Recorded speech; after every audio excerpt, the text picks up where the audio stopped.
Hey, what's up you guys? It is Brad here and welcome back to another episode of AskBrick. This is, I think, my first or second AskBrick episode of 2025, which is really exciting. It's been a few weeks since I filmed one of these, so I'm super excited to hop right back into it. We've got tons of amazing questions here, so let's go. The first questions that I'm going to be tackling today are probably some of the most asked questions up on my channel these last few weeks, and they're specifically about the LEGO Gummies that I've been making some short form videos on. So these are from a ton of different users here, but I did specifically note Radical Edward. He said, AskBrick, what is the point of these fake LEGO gummies? So obviously the gummies that all these upcoming questions are going to be referring to are the ones that I posted on my short form. They're these tiny little LEGO gummies, and I mean they're technically not even LEGO because they are custom molded, but they are these tiny little gummy bears right here that are designed to look like real gummy bears but are printed in the same ABS plastic that LEGO is. So the question being, what is the point of these fake gummies?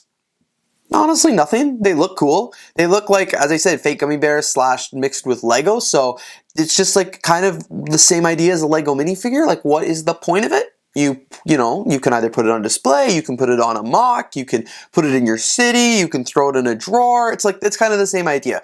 Is there any point to this gummy? No, not really, other than it looks cool and it's something that I wanted to add to my collection. The next question is, how is this piece of plastic worth $3? And I think this is one of the most common questions I get asked on this video when I share it, is like everybody wants to know the price. So I'm not a custom printer, a custom molder, anything like that. So somebody who's in that space would be able to speak to this a lot better than me. But from what I do know about the research I've done, because I'm interested in those topics, is the reason something like this, costs $3 is the same reason that something like these brick arms right here cost anywhere from $1 back in the day to $1.50, $2 to like $7, $8, $9. And that's like a very price. I have a lot of brick arms here, as you can see. But the reason they cost so much to sell is because these are actually expensive to produce. Yes, it may only take 2, 3, 5, 25 cents worth of plastic. I don't know the numbers there, but I'm assuming it's only a couple cents. But the reason these are more expensive to produce is because the molds themselves are tens of thousands of dollars, if I'm not mistaken. So think of how many, it might only be a couple cents worth of plastic, but think of how many of these that these companies have to sell to pay for that mold. So that is where a lot of the cost will come in, plus obviously all the labor and the staff and things like that. So while $3 may seem a lot for a piece of plastic, it's the same way we pay $7 for a minifigure. It's like the cost goes into producing that. So these are custom molded, which are really cool. Somebody had to design them, somebody had to test them, somebody had to make the mold, somebody had to actually make them, somebody had to market them, bring them to show and staff the vendor booth. Like, there are a lot of costs that go into these, and I'm not saying this is not a ripoff. I don't think it is. It's only $3. But I can see why non-LEGO fans would think this is absolutely insane. But yeah, that's why these are like $3 each, and I probably could make a whole video explaining why these cost more money, but at the most part, it's just because of all the costs that go into it. And in terms of the next question being, why did they make these? It's just, I think they probably just made them because they're cool. Every time I post a video of these fake gummies, it gets a lot of views, thousands of thousands, millions of views. So people really like these gummies. I think they think they're pretty neat. So I will continue to make videos and content about them because I think they're really cool. And I think many of you think they are as well. And finally, the last question about these gummies in particular are, where can you buy them? So to my knowledge, these are only available from a specific vendor booth at LEGO conventions. Many of you probably know which vendor booth I'm talking about. I'm not giving them any promo or anything like that because we don't have a formal agreement to make videos about their product and stuff like that. So it's just me. I paid for that with my own money. I went and checked it out, but they are available at these LEGO conventions, and to my knowledge, they are not available online. So the only place you can get them is at a LEGO convention. This next question here was actually asked on one of my recent videos where I talked about the canceled LEGO gift with purchase. This one is from Gustav Segard 1294. AskBrick, why did LEGO not just change the naughty list to a nice list? Wouldn't that have solved the problem? So they're referring to the naughty list that's actually included in this set, where real names are on the list and Donald Trump's, and you can watch that video if you want to learn a little bit more about the lore. But his question is, why didn't they just change it to a nice list? Well, I feel like if that was the reason, because people disputed that in the comments, but if that was the reason that they canceled that set, is because it's not just easy to swap out a LEGO piece from the set. So first off, the instructions were already printed, the box was already printed, and the part was already printed. If they hadn't maybe done the instructions or the box, and already assembled, like if they just had designed the set and caught it early on in the pre-production stage before they mass produced it, they probably could have gone ahead and pulled the piece and swapped it for a different one. However, I imagine once they started production in terms of printing the instructions, printing the box, assembling the pieces into the bags, it was too far gone. Imagine somebody notices that when maybe they don't have the box and the instructions printed yet, but all the pieces have been molded and sorted. Yikes. They are all now all individually sealed in their bags. It's not going to be possible to just go open up the bag, remove a piece, swap a piece out, reseal it. You can't do that manually because they're making tens and tens of thousands, if not hundreds of thousands of copies of this set.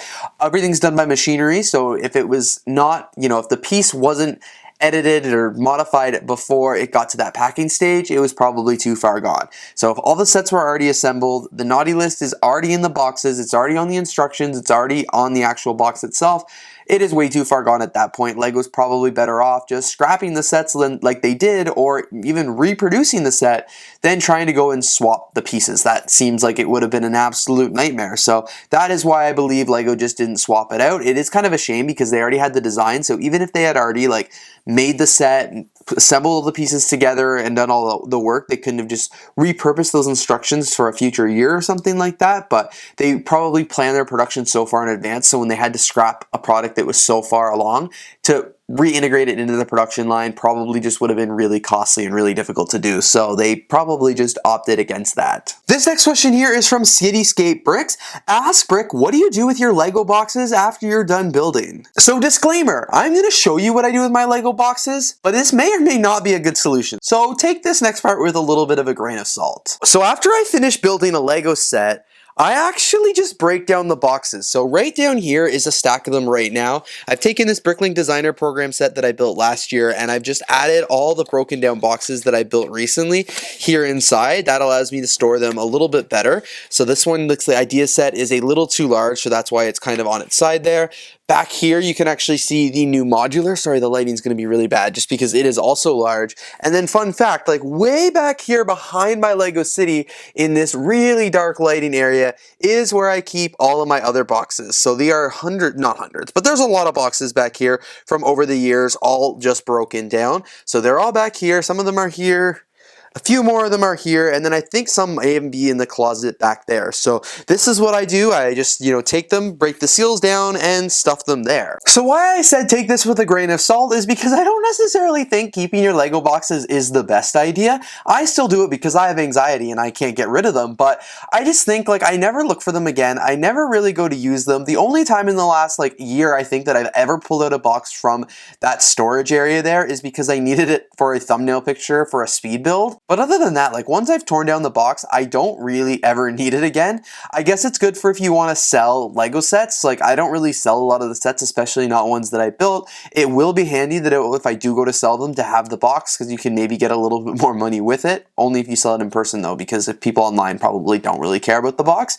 But yeah, I don't think really keeping your Lego boxes is necessary at that point. I sure hope my dad's not watching this video, because as much as I have a bunch of boxes here, he's got 10 times that at home. I just every once in a while will send home Lego boxes with him. I haven't sent them home in a while though, because I think he'd throw them out on the way home. But he's got a bunch of Lego boxes of mine. I've got a bunch of Lego boxes here, but I don't necessarily think it's really worth storing them. But at least that's how I store them, because I think if I'm going to keep them, I'm going to keep them flattened down, because if I was to keep them full, oh my god, I'd need a whole room just for boxes, because they take up a lot of space. So my recommendation is that if you really want to keep the boxes, flatten them down like I have, but if you have the willpower, throw them out, because you do not need them. Speaking of things that you don't need, this next question here is from Landon Builds Blocks.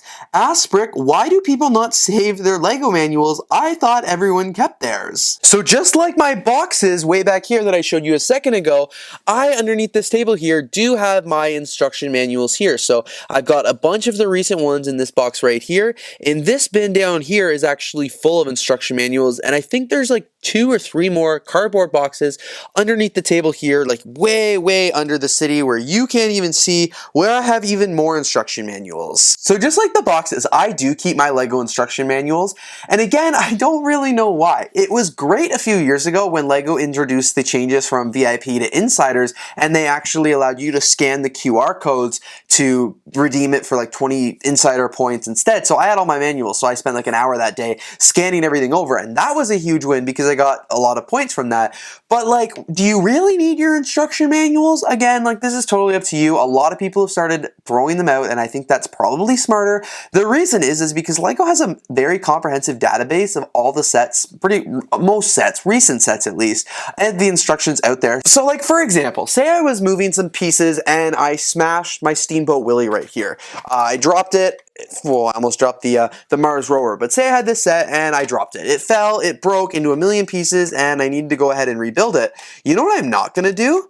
I'm not going to go into my 4 or 5 boxes back there of LEGO instruction manuals and look for the instructions for this set. That seems like a huge waste of time. It seems like I'm going to make a mess, break stuff in the city as I'm like pulling boxes out and stuff like that. It doesn't seem fun. What I am going to do though is I'm going to go on the LEGO customer service website, I'm going to type in the set number, and I'm going to rebuild that set using my computer right here. It is way faster, you know, way less time consuming, way less mess. If I'm just going to do that anyway and I'm not going to ever go look for the instructions again, it's like, why do I really keep them? Again, it was a bonus when I got to scan and get some extra points, but like, for the most part, I don't really need the instructions. I probably could just get rid of them, and the only reason I'm keeping them now is because I'm a hoarder. I've got anxiety, and in case maybe I ever want to sell these sets and I want to include the instructions. So I am closer to getting rid of my boxes than I am getting rid of my instruction manuals, but I'm still very far from doing both. But I would definitely consider getting rid of the boxes before I consider dumping the instructions. But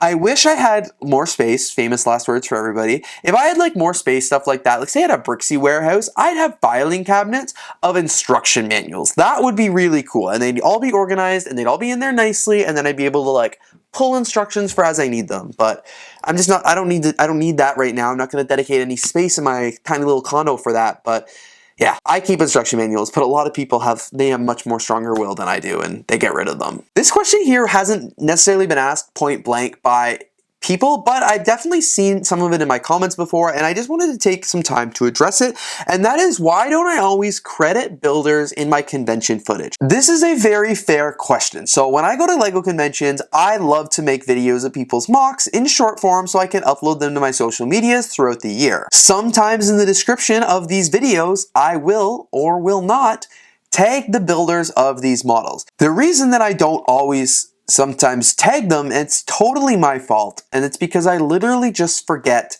to record the builder's building card or like the name plaque of who made it. And that is totally on me. Especially footage from like that I'm editing from 2024. A lot of Brick World, some of Brick Fair, and not so much of Scarebrick Fan Weekend.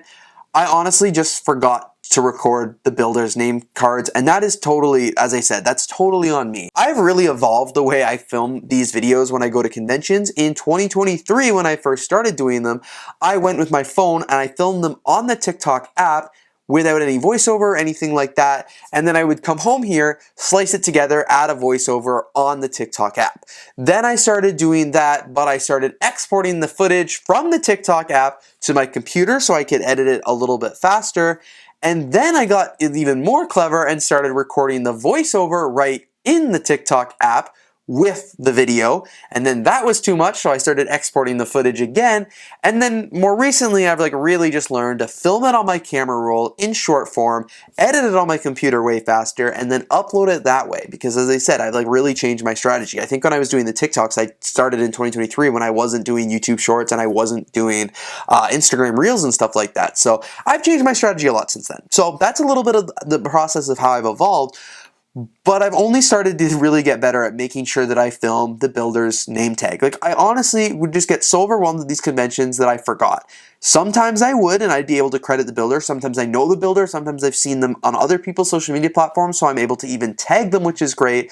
But a lot of times I would just forget. So now what I do, when I go up to film a mock, the first thing I do is move the video right up to the name tag, pause for a minute there so I can read it, learn a little bit about their mock, and capture what the build's name is and the builder's name tag. And then when I import all that footage in, I imported it all into one timeline, slice it up by mock into the different projects, and then I have everything on a Notion tracker where I put like the name of the mock and the builder and what the caption's going to be, and then I track how I upload it that way. So now, like with AskBrick videos specifically, because that was the most recent convention I went to, a lot of those builders are credited, which is what I want to do. If I'm making a mock and I'm making money off your mock by posting a video of it online, you deserve to get credit. You spent hours and hours building that, and you deserve the credit. If someone comments who the builder is on a mock, I'm editing all the captions where I can't edit on TikTok, but I'm editing it on YouTube and stuff like that to include the builder's name, because I truly believe that they should get the credit they deserve. Like, that is important to me.